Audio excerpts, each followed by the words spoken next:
it's important to know what is the geography of languages. So to say, the genealogical family of languages. Why? Because if we learn, let's say, this is the past, Vergangenheit. This is now, jetzt. When you learn something in the past, one old language, you can much easier learn and understand the system of newer languages. The language geography, okay, let's say the genealogy, the family, starts with a hypothetical language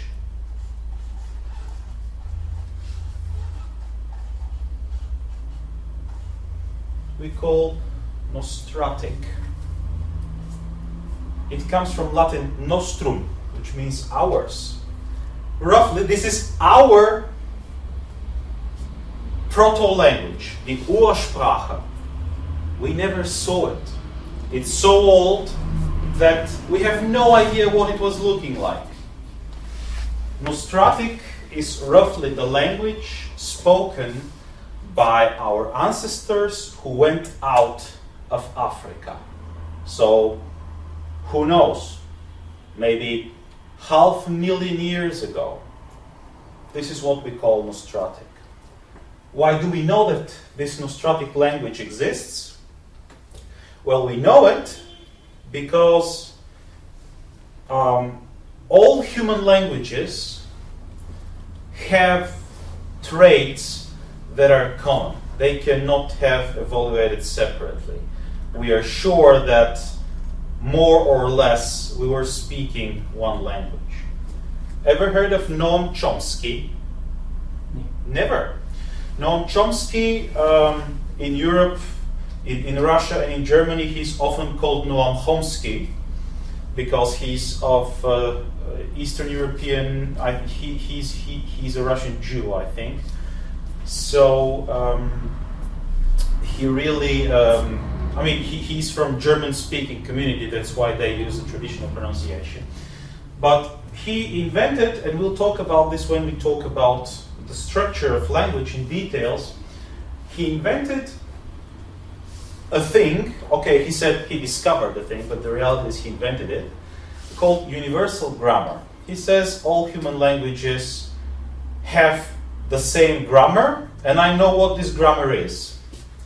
Okay, it's not possible to know what exactly this grammar is, but still, the fact remains that all human languages have common traits which cannot have evolved separately. From Nostratic, we have a couple of big families. We have the Indo-European. In Germany, it is often called Indo-Germanisch or Indo-Europäisch, but rather Indo-Germanisch. This is the Indo-European family. We call it like this because the most of the languages in this family are spoken from India to Europe, which means India, Iran, and Europe. Then we have the Tibetan Chinese family.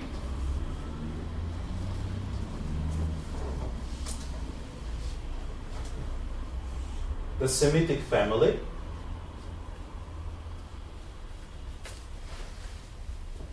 And a couple of isolated languages that have no family. Okay, we have the Altaic family. The names are not that important. The idea is to grasp the structure of this thing. So what they are exactly called is not that important. What was the A again? The A is Altaic. Turkish, Hungarian, Finnish, Eskimo, some of the Eskimo languages, some of the languages of Central Asia. And you have some isolated families, isolated languages, like the Basque in Europe. The Basque language, he has no family. There are no languages which are related to Basque, and maybe Basque is the oldest preserved language in Europe. There is one such language in Japan. Ever heard of Ainu? Ainu are it's a very strange population. The Ainus, they don't look like Japanese. They're much smaller and much broader, much stronger.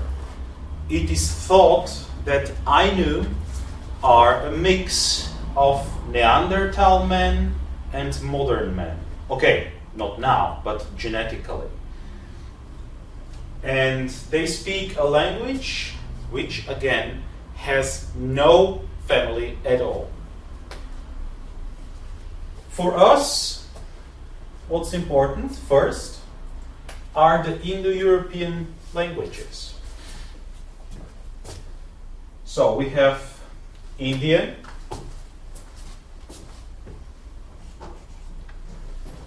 we have Iranian, and we have European. Okay, Indian languages. Any language? Hindi, spoken now in India. But before coming to Hindi, have you heard of Sanskrit? The language of the Veda, the language of the Bhagavad Gita, the language of the classical Indian literature. You can find in many places Vedic medicine. I think in Germany it's very well spread, or I'm mistaken. No Vedic medicine, no. Okay, from Veda comes the whole science of well-being, maybe including the ICHP practice. It all comes from the Vedic Sanskrit and from the Vedic texts. So you have Sanskrit, you have Prakrit, which is the language of Buddha and of Buddhist writings, until you come to modern day Indian languages. There is one Indian language widely spoken in Germany. Which is it? The Gypsy language. So the Roma. It's widely spoken in Europe. Okay, in Bulgaria and in Romania it's spoken much more than in Germany. But in Germany, is there here a Gypsy Zigeuner community? Wenig. Wenig, okay. Eher durchreisend. Ah, okay. Eher Ostdeutschland. Ah, okay. Still, this is an Indian language spoken in Germany. Iranian. Ever heard of Avesta? No. Ever heard of Also sprach Zarathustra von Friedrich Nietzsche? Of course. So Zarathustra is a Persian priest. Zarathusht is his original name in Persian. So he was the real Zarathustra, not Nietzsche's Zarathustra. Was a spiritual leader, and his language is called Avestan. It's pretty close to Sanskrit. Today, Iranian languages are spoken, of course, in Iran, the Farsi, in Afghanistan, which is the language spoken in Afghanistan is pretty close to Farsi. Maybe they are the difference between the Farsi spoken in Iran and the Dari spoken in Afghanistan is like between Hochdeutsch and Schwäbisch. So this is the same language with a little bit of different pronunciation, a little bit of local words, local expressions. And now, Europe. What we have in Europe, we have Celtic, we have Romans,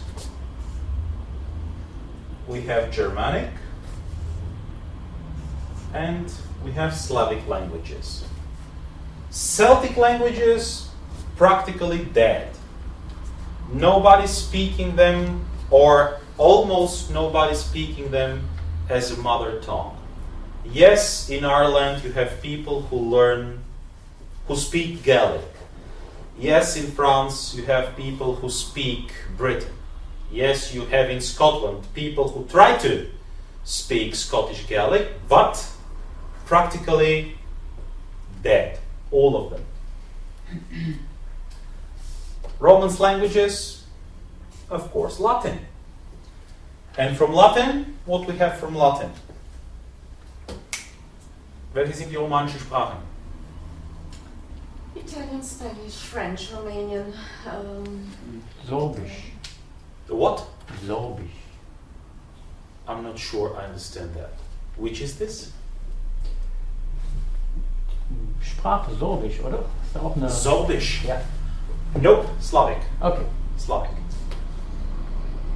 Sorbisch, like beim Lausitz in Eastern Germany? Genau, das sind ja die... Slavisch. Slavisch, okay. Okay, so Portuguese, Spanish. Between Portuguese and Spanish, there is the Gallego, the language of Spanish Galicia. Then Barcelona, Catalonian, Catalanish. Then southern France, you have the different dialects. They are usually called Occitanian. So this is Gascon, Limousin, languages like this. Practically dead. Everybody speaks French. You have French. Then you have Italian languages or Italian language. So we have what we call Italian, but we have so many dialects that practically there are different languages. If you think that German dialects are hell, you must go to Italy. In Neapol, if you speak Italian and you try to speak to local people, it's not evident. I mean, they will understand you, but you will not understand them. So Italian languages. Sorry, what's about Corsica? Are they more Now, Italian? They sound for me more Italian. well, they do, but practically the politics of the French government has always been to eradicate all minorities, ethnical, Yes, but linguistic. it's changed. They have all signs in Corsica as well. Now they have no problem because they already did kill the minorities, and now it's question of tradition. For example, they exterminated the Celtic-speaking minority in Brittany. If you go to Quimper, to Brest, to whatever, you will not see people speaking Celtic, Breton, but you will see everything written in French and in Breton. Now there is no danger because nobody does speak it. Corsica is a little bit different because Corsica has always been speaking Italian, an Italian dialect. Okay, it's not Italian, but still, now Corsica is maybe the last place where practical bilingualism, we'll talk about what bilingualism is and what diglossy is, where practical bilingualism is kept. All the rest completely eradicated. And now it's okay, it's touristic. Here is the tradition of the old, Languedoc community, no Languedoc community at all. So, important. Germanic languages. Germanische Sprachen. What are they? Wake up! Welche sind die germanischen Sprachen? Come on! You speak one of them. Deutsch. Okay. Deutsch. And by Deutsch we mean Hochdeutsch, because Plattdeutsch ist mehr oder weniger eine andere Sprache. Natürlich ist das, offiziell ist das ein Dialekt, aber die grammatische Einzelheiten und die lexikalische Einzelheiten sind so viel, dass Plattdeutsch praktisch eine andere Sprache ist. Okay, German, let's say German community, which means Hochdeutsch, Schwäbisch, Bayerisch, Plattdeutsch. What else? Bayerisch, ja, das ist dieselbe Sprache. And imagine, Schweizerdeutsch ist auch dazu. So this is the so-called Germanic community. This is a big circle of closely related dialects.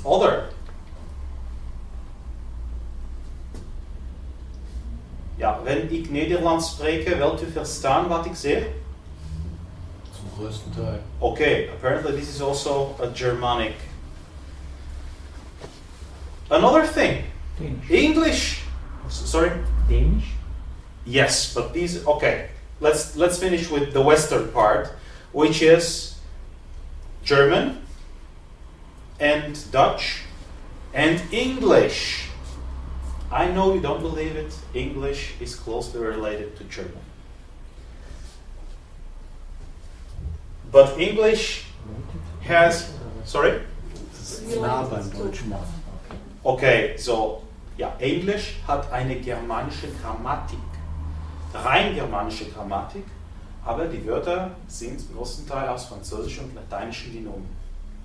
So, English is also a Germanic language. Old English was very, very Germanic. If you see a text from the 9th century, you cannot tell whether it is Old English or Althochdeutsch. They are practically identical. Then in England came, we'll talk specifically about the history of English, but then the Vikings came to England. They were speaking the language called Altnordisch, Old Norse. So in English there are many elements coming from Norwegian, from Danish, from Swedish. But still, English, German grammar, Germanic grammar, nicht deutsche, sondern germanische Grammatik. Germanisch ist die Ursprache aller dieser Sprachen. And many, many, many, many words from French, Latin, Greek, and whatever. They take. Do you have? Gibt es auf Deutsch die Fremdwörterbücher? Auf Englisch gibt es nicht. Ja, die Engländer und die Amerikaner sind überzeugt, dass alle Wörter englisch bzw. amerikanisch sind. Auch die chemische Terminologie, das ist auch Englisch. So vielleicht DNA, desoxyribonucleotide acid. It's English, sorry. Okay, slawische Sprachen. Wir müssen eigentlich über baltoslawische Sprachen sprechen. But so, Slavic languages. First we have the Baltic, the Lithuanian, and the Latvian. There was another one which is now dead, Old Prussian, Altpreußisch. It's not a German dialect, so it is not like the Preußisch dialect, which existed for as long as Ostpreußen, a part of Germany was. No, this is a language apart. This is the language of the people against which the Teutonen were sent in the Baltic. The order of the Teutonische Order? Teutonen. They were sent to fight against these Prussian, which were an old Baltic population of this area. So Estonian is not a Baltic language. It is from the family of it's Altaic language from the family of the Finnish. So only Latvia and Lithuania today speak Baltic languages, what we call Baltic languages. So Slavic languages, the biggest Slavic language ever is, come on, which is the biggest Slavic language spoken in the world? Aber natürlich. Das ist die größte slawische Sprache, die in der Welt gesprochen ist. Etwa 140 Millionen Menschen. Als Muttersprache. Vielleicht 50 bis 100 Millionen als zweite Sprache. Okay, Russian. From the family of Russian, we have two closely related languages, the Ukrainian and the Belarusian. This is to the east. To the north. Okay, if I open the door, polnische Spezialitäten Lucullus. Ja, hat klassische Philologie studiert. Dafür ist Lucullus. Wer war Lucullus? He was a guy who he liked eating. He adored eating. He was so fat that he is one of the first medical cases of heart attack because of fatness in world's history. Lucullus adored eating. But okay, Polish is one of these languages, closely related to Polish.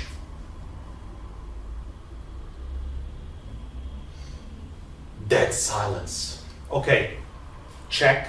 I mean Belarusian a little bit too, Uh, isn't it?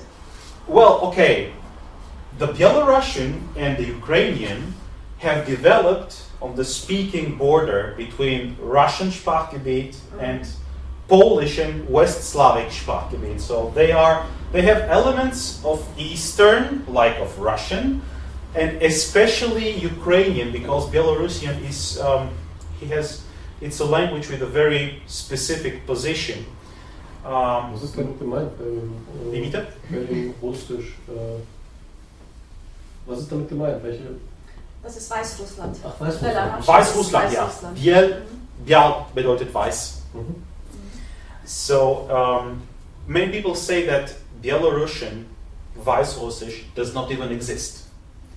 Why? Because practically, if you hear it, you will not immediately make the difference between Russian and Belarusian. If you read it, you will immediately see it because the Belarusians use a strictly phonetic spelling. They write exactly what they pronounce, and in Russian it's not so. In Russian you have, the Russian spelling is like German. It's half traditional, half phonetic. But still, Ukrainian is a better example. Ukrainian is a pretty well-defined mixture of Russian and Polish, so it's somewhere in the middle. But other West Slavic, apart from Polish, are Czech, Slovak, and one of these languages spoken in Germany. It's called it has many names. In German, it's Sorbisch, or I'm not sure. It's Luzhitsky in their own language. What's any other name? Okay, this is a Slavic minority living in the area of Lausitz in eastern Germany. They are maybe the last rests of Slavic population.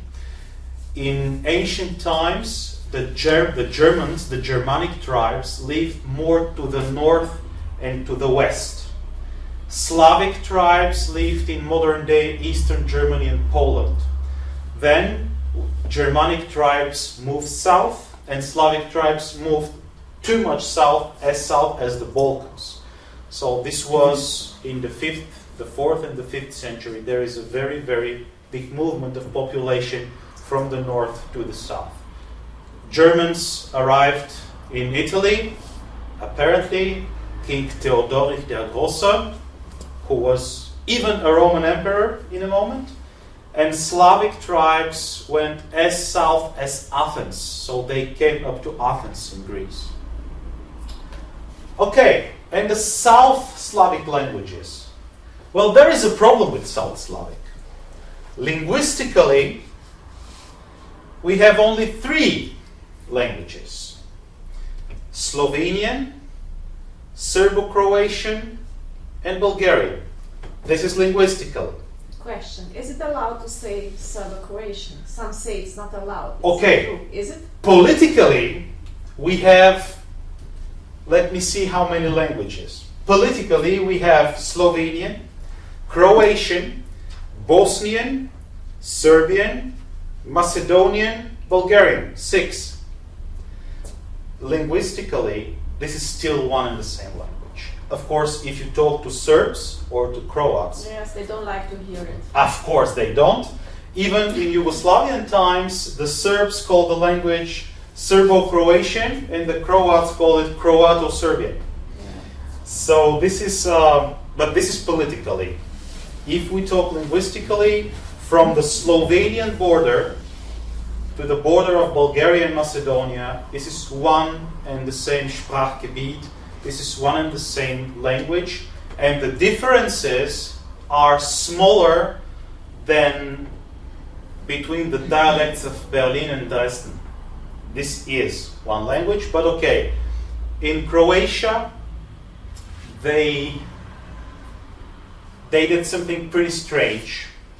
They started cleaning up the language, which means that they started inventing new words and started kicking out everything that reminds them of Serbia or of foreigners, which means that avion, airplane, no, too international.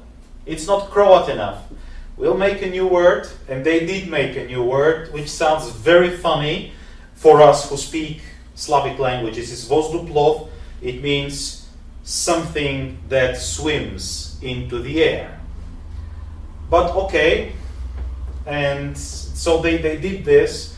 In Croatia, they even came to the moment when people with university degrees, scientists, cannot simply write their articles. They must write it, and they must submit it to a language specialist who must change every word that is not Croatian. Okay, so Croats do this. The Serbians, they did nothing. They think of themselves as the people who inherited the literature, the language, and everything of Yugoslavia. The Bosniaks, they started reintroducing Turkish and Arabic words because they're Muslim, and they actually returned to the language they used 200 years ago. It is Slavic language with many, many, many Turkish and Arabic words. So Bosnian means it sounds the way, like, imagine two Turkish people living in Germany. They speak in German about life in Turkey. You have one word in German, one in Turkish, one in German, one in Turkish. So this is the way Bosnian sounds. And of course, the difference between Macedonian and Bulgarian is, again, it used to be a political one. The Soviet Union tried to separate nations and languages. In Germany, it was difficult. Germany is an old country with a rich culture, with a well-developed infrastructure. So Eastern Germany and Western Germany, they spoke more or less the same language. Okay, you have the communist power terminology to the east, you have the capitalist terminology to the west, but still, this is one and the same language.